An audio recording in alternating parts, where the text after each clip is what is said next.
అదే పనిగా బ్యాంకుల నుంచి డబ్బు డ్రా చేయడం అర్జెంటుగా మానుకోండి. అవసరమైతే తప్ప క్యాష్ తీసుకోవద్దు. ఇది సాక్షాత్తు ఆదాయపు పన్ను శాఖ చెప్తోంది. వినకపోతే ఇంట్లోని ప్రతి పైసాకి లెక్కలు దగ్గర పెట్టుకోవాలి. ఏమాత్రం తేడా వచ్చిందా ఉన్న డబ్బులో 84% జరిమానాగా ఐటీ డిపార్ట్మెంటే లాగేసుకుంటుంది.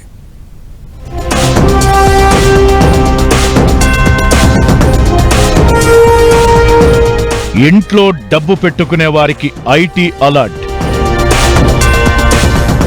లెక్కల్లేవా? ఏకంగా 84% పన్ను కట్టాల్సి రావచ్చు. ఊచల్ లెక్క పెట్టాల్సి రావచ్చు. క్యాష్ ట్రాన్సాక్షన్స్ ఈ మధ్య కాలంలో కాస్త తక్కువే అయ్యాయి. అయినా సరే ఏదైనా రిజిస్ట్రేషన్ కానీ కొత్తగా కొనుగోళ్లకి కానీ పెద్ద మొత్తంలో డబ్బు డ్రా చేయాల్సి వస్తుంటుంది. అలాంటి వారు ఇకపై చాలా అలర్ట్గా ఉండాల్సిందే. కాలం కర్మ కలిసి రాకపోతే చెయ్యని తప్పుకు జరిమానాలు కట్టాల్సి రావచ్చని గుర్తుపెట్టుకోవాలి. ఎందుకంటే ఐటీ శాఖ నిబంధనలు అలా మార్చేశారు. మరి ఇంట్లో డబ్బు దాచుకునే వారికి ఆదాయ పన్ను శాఖ కొత్త నిబంధనలు గట్టి షాకిస్తున్నాయి. అలాగని ఇది మరీ కొత్త రూలేం కాదు, కానీ వాటిని గట్టిగా అమలు చేస్తుండటంతో లెక్కల్లో చూపని నగదు దొరికితే భారీ మూల్యం చెల్లించుకోక తప్పదు.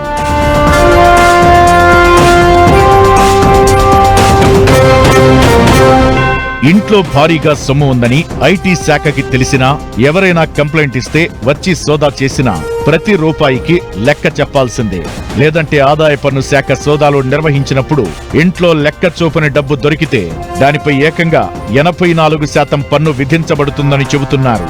ఈ పన్నులోనే పెనాల్టీ, సర్చార్జ్, సెస్ అన్నీ కలిసి ఉంటాయని ఆదాయ పన్ను శాఖ చెబుతోంది.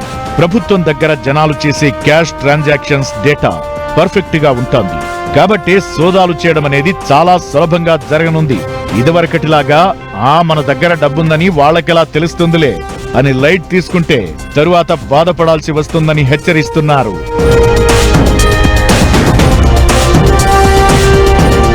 ప్రజలు చేసే పెద్ద మనీ ట్రాన్సాక్షన్స్ గురించి ఆదాయ పన్ను శాఖకు ఆటోమేటిక్ గా సమాచారం అందుతుందని చాలా మందికి అస్సలు తెలియదు. తమ ట్రాన్సాక్షన్స్ ఎవరికీ తెలియదనుకుంటారు.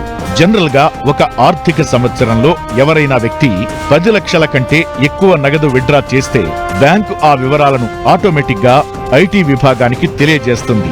అదే విత్డ్రా చేసిన డబ్బు 20 లక్షలు దాటితే బ్యాంక్ విత్డ్రా చేసిన మొత్తంపై టీడీఎస్ కూడా కట్ చేస్తారు.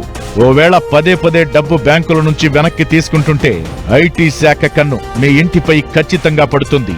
ఇంకా ఒక రోజులో ఒకే కస్టమర్ నుంచి 2 లక్షల కంటే ఎక్కువ నగదు తీసుకున్నా, అప్పు డబ్బు రూపంలో తీసుకున్నా ఐటీ శాఖ ఫోకస్ సదరు వ్యక్తులపై పడుతుంది.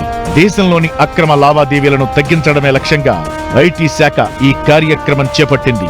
బ్యాంకులు, రిజిస్ట్రార్లు, పన్ను అధికారుల మధ్య మెరుగైన డేటా షేరింగ్ కారణంగా ప్రజలు చేస్తున్న ప్రతి లావాదేవీపై నిఘా పెరిగింది. అందుకే ప్రతి వ్యాపారి, వ్యక్తి ఎవరైనా సరే ప్రతి పైసాకు డాక్యుమెంట్స్ దగ్గర పెట్టుకోవాలి. అడిగినప్పుడు చూపించాల్సిందే, లేదంటే జరిమానాకి సిద్ధంగా ఉండాలనేది ఐటీ శాఖ తాజా హెచ్చరిక.